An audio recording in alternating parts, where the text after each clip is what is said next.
कैसे हैं आप सभी लोग? Welcome to the fill up form. और आप हैं फिल अप फॉर्म पर और ये हमारे सारे पेजेस हैं जहाँ पे आप जाकर के ज्वाइन हो सकते हैं। ओके, यहाँ से आज आपको हम लोग बताने वाले हैं कि आप हमारे चैनल में कैसे ज्वाइन होंगे। आपको व्हाट्सएप ग्रुप मिल जाएगा, आपको यूजीसी का यहाँ पे आपको ई गवर्नमेंट टेलीग्राम चैनल एंड यहाँ पे गवर्नमेंट जॉब्स के लिए आपको इंस्टाग्राम चैनल भी मिल जाएगा। जैसे कि आपने पता होगा कि फिल अप फॉर्म हमारे लिए फ्री ऑफ कॉस्ट क्लासेस लाता है, जैसे quizzes, notes and sample paper हमारे फिल अप फॉर्म पे मिल जाएंगे कि जो कि आपको प्ले स्टोर में हमारे एप्लीकेशन में अवेलेबल है। यूजीसी नेट के लिए हम लोग प्रिपरेशन कराते हैं। मैनेजमेंट हमारा सेकंड सब्जेक्ट होता है। जेआरएफ के लिए हम लोग मोटिवेट होते हैं क्योंकि हमारे बच्चे जेआरएफ को अचीव कर चले, लेकिन यहाँ पे नेट और शेट के भी प्रिपरेशन की जाती है अकॉर्डिंग टू टाइम। सभी इंफॉर्मेशन आपको इस चैनल पे मिलती रहती है। फिल अप फॉर्म हमारे लिए क्या क्या चीजें लाता है, जैसे कि classes, notes, books, PYQ, MCQ, live classes, study plan, doubt session, expert tips and planning time of plans भी होते हैं। How to prepare the UGC NET exam. तो यूजीसी नेट के प्रिपरेशन के लिए फिल अप फॉर्म बहुत ही अच्छा platform होता है, जहाँ से आप अपने फ्रेंड्स को भी बता सकते हैं कि आप यहाँ से अदर सब्जेक्ट की भी प्रिपरेशन कर सकते हैं। ठीक है, यहाँ पे हम लोग फर्स्ट एंड सेकंड पेपर की प्रिपरेशन कराते हैं। यूजीसी नेट के लिए हम जैसे सेकंड पेपर मैनेजमेंट पढ़ने वाले हैं, तो मैनेजमेंट में हमारी ये 10 यूनिट्स आती हैं जो कि हमने शॉर्ट्स में यहाँ पे एक्सप्लेन की हुई हैं। मैनेजमेंट प्रोसेस मीन्स हम लोग ने लास्ट में जो पढ़ा हुआ है वो हम लोग ने पढ़ा था प्लानिंग। मीन्स लास्ट हम लोग ने जो पढ़ा हुआ था वो था हम लोग का प्लानिंग। प्लानिंग का हम लोग इस सेक्शन में पढ़ेंगे process of planning. Process of planning में क्या क्या चीज़ें पढ़ने वाले हैं ये मैं बता देता हूँ। प्रोसेस हम लोग ने लास्ट पढ़ा हुआ था प्लानिंग, और उसके एडवांटेजेस पढ़े हुए थे और फीचर्स पढ़े हुए थे। आप हमारी नेक्स्ट वीडियो में जाकर के पिछली वीडियो में देख सकते हैं। ओके, सो हम स्टार्ट करते हैं प्रोसेस ऑफ प्लानिंग। जो हमारी ये वीडियो हमारी फोर्थ यूनिट फर्स्ट की फोर्थ या फिफ्थ वीडियो होने वाली है। Okay, management and it functions की हम लोग के प्रोसेस में चल रहा है, जो कि process of planning. Step first है हम लोग का, जैसे कि हम लोग कभी भी कोई प्लान करते हैं तो प्लान में सबसे ज़्यादा इम्पोर्टेंट क्या होता है, मैं एक बार रिवाइज करा देता हूँ। प्लानिंग क्या होता है? प्लानिंग एक हमारा फर्स्ट स्टेप प्रोसेस होता है जो कि हमें कोई भी काम करने के लिए, ड्राइव करने के लिए मोस्ट इम्पॉर्टेंट चीज होती है, जो कि अकॉर्डिंग टू इनबिल्ड होता है टाइम एंड इन्वॉल्वेशन ऑफ रिस्क। ठीक है, एंड टाइम रिस्क समझ रहे होंगे। कोई भी अचीवमेंट करने के लिए हमें क्या क्या चीजें इंपॉर्टेंट होती हैं, तो इसके लिए हम बात करते हैं। पहला स्टेप हमको क्या लेना होता है प्रोसेस प्लानिंग के लिए? एनालाइज करना होता है हमें। ठीक है, क्या एनालाइज करना होता है? Exterior and interior. Exterior and interior, yes, मैं दो चीजों को लेके चल रहा हूँ इसलिए क्योंकि दोनों चीज को एक साथ में एक्सप्लेन कर सकूं। एक्सटीरियर ये होता है कि अगर हमारा एक एक हमारा रूम है, ठीक है, ये हमारा इंटीरियर हो गया, ये एक्सटीरियर हो गया। ये हमारी मार्केट है और ये हमारा ऑर्गेनाइजेशन है। ठीक है, ऑर्गेनाइजेशन में जो भी काम होगा, जो जैसे मैन्युफैक्चरिंग भी होगी या प्लानिंग होगी, वो हमारी मार्केट में क्या इम्पैक्ट करेगी, तो ये हमारे क्या आता है? एक्सटीरियर और इंटीरियर ऑफ प्लानिंग। ठीक है, बिजनेस कभी भी करेंगे तो एक्सटीरियर और इंटीरियर लेके चलते हैं। डिटरमाइन करते हैं कि ये हमारा अगर प्रोसेस कंप्लीट होगा तो क्या हम लोग इस मिशन पे फाइनली एक गोल पे हम लोग अचीवमेंट लेके आ पाएंगे। ये हमारा होता है determining of the mission. Next हमारा है फोर्थ स्टेप जो हम लोग का बेस्ट होता है, determining the objective and the operational areas. ठीक है, means different type of areas एक ऑर्गेनाइजेशन में होंगे।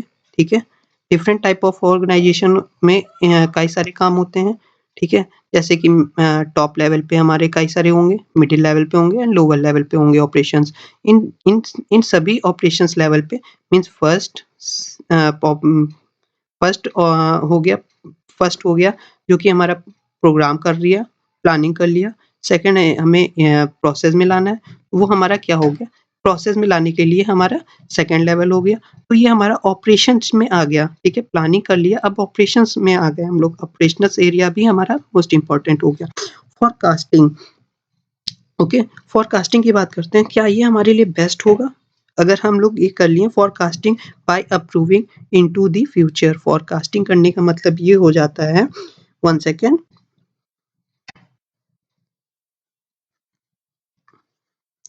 ओके। फोरकास्टिंग, अगर हम फोरकास्टिंग की बात करते हैं, फोरकास्टिंग क्या होता है?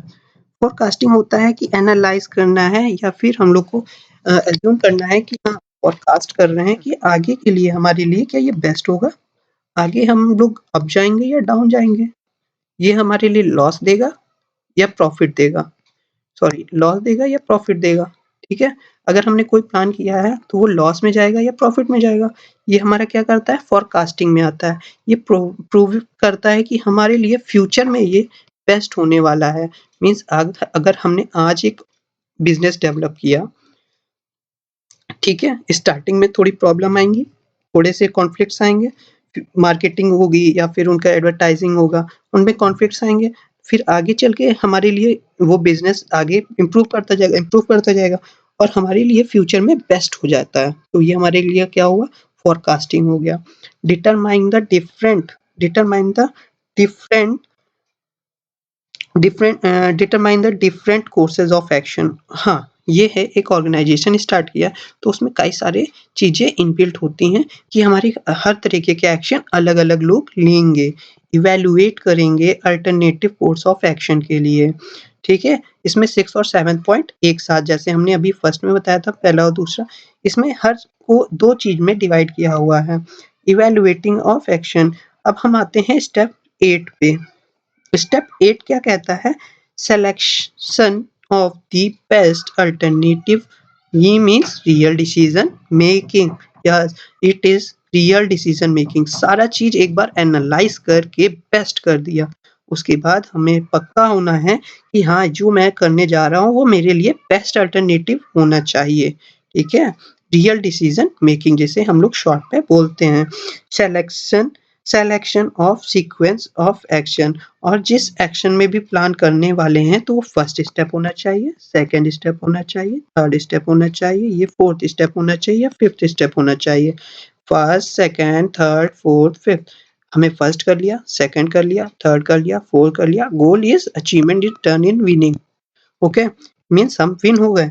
ये हमारा क्या हो गया, selection of sequence of planning, formulating, yes. अब लास्ट स्टेप आता है जो कि इन सभी चीजों को हम लोग करने वाले होंगे, तो formulating the final action of plan, ये हमारा लास्ट स्टेप होता है जिसमें हमारा सब कुछ time, task and schedule fix हो जाएगा। ये हमारा next last and final step कहा जाएगा। ये हमारे 10 स्टेप ऑफ प्रोसेस प्लानिंग के हो गए। नाउ टाइप ऑफ प्लान, हाँ, प्लान भी कई तरीके के बनते हैं, ठीक है। सिंगल यूज प्लान, जैसे कि हमारे होते हैं single use plan. Single use plan में क्या करते हैं, नॉट रिपीटली, एक प्लान दोबारा नहीं होगा, उसके लिए अगर बेस्ट नहीं रहा तो वो दोबारा नहीं होगा, ठीक है। दूसरा आएगा मतलब ये प्लान हमारे लिए बेस्ट हो गया तो ये प्लान हमारा क्या होगा, चलता रहेगा, फिर अकॉर्डिंग टू टाइम चेंज हो जाएगा। अचीविंग सिंगल गोल, एक गोल है, इसी को अचीव करना है, ये नहीं कि 10 गोल लेके चल रहे हैं भाई, ये भी करना है, ये भी करना है, ये भी करना है, ठीक है, नहीं, एक गोल फिक्स होना चाहिए। Short term nature, yes, planning हमेशा हमारी शॉर्ट टर्म के लिए होती है, लॉन्ग टर्म नहीं होती है, ये याद रखें, प्लानिंग हमारी शॉर्ट टर्म होती है, ठीक है, शॉर्ट टर्म होती है हमारी प्लानिंग, लॉन्ग टर्म नहीं होती है। इंक्लूड द प्रोग्राम और प्रोग्राम एंड बजट, यस, ये सारी चीजें हमारी मैटर करती हैं किसी भी प्लानिंग में।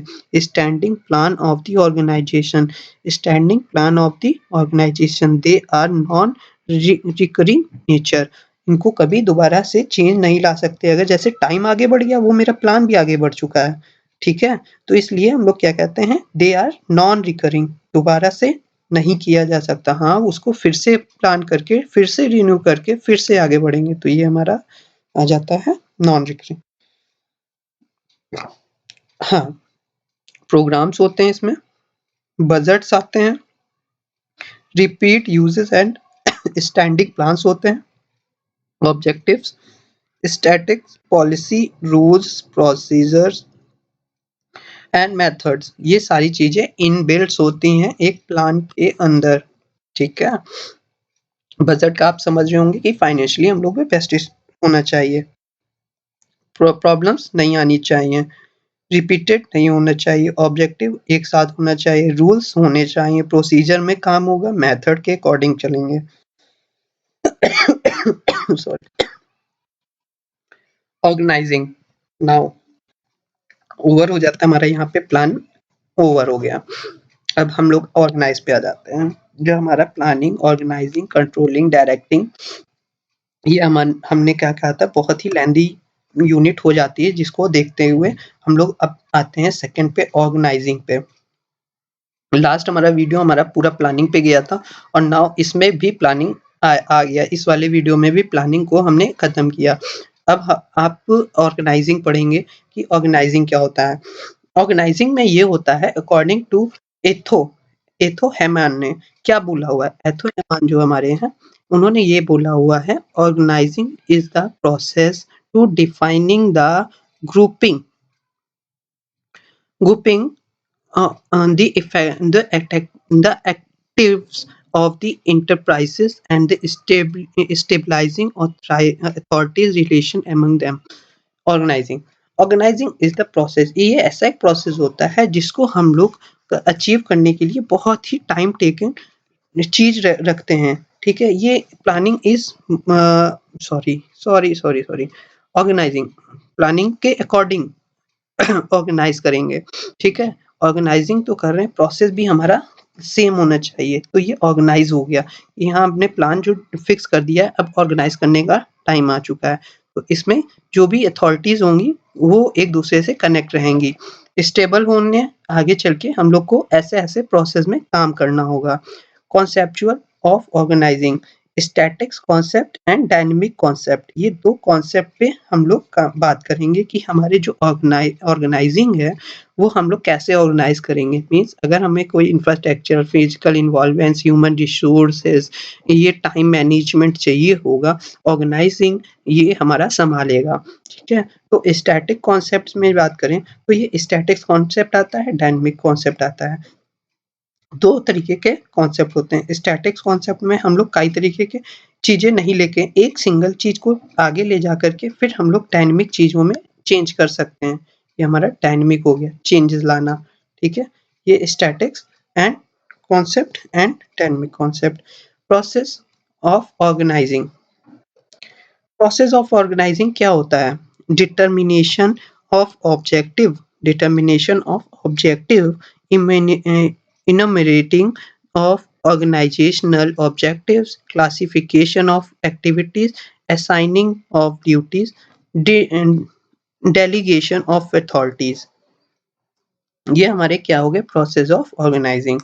प्रोसेस ऑफ ऑर्गेनाइजिंग के ये 4-5 जो हमारे दिए हुए हैं पॉइंट्स हैं कि हम लोग ऑर्गेनाइज कैसे करेंगे एक प्रोसेस ऑर्गेनाइजिंग को। ठीक है, उसको डिटरमिनाइट होना चाहिए, इम्यूनरेट होना चाहिए, क्लासिफाइड होना चाहिए, असाइन ड्यूटीज होनी चाहिए, और डेजिग्नेशन अथॉरिटीज को डेजिग्नेटेड होना चाहिए।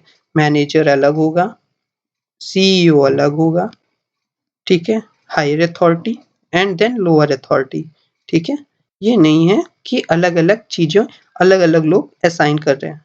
ठीक है, ये होना चाहिए, बट एक काम को दो लोग नहीं असाइन कर पाएंगे। ये हमारी ड्यूटीज में आ गया।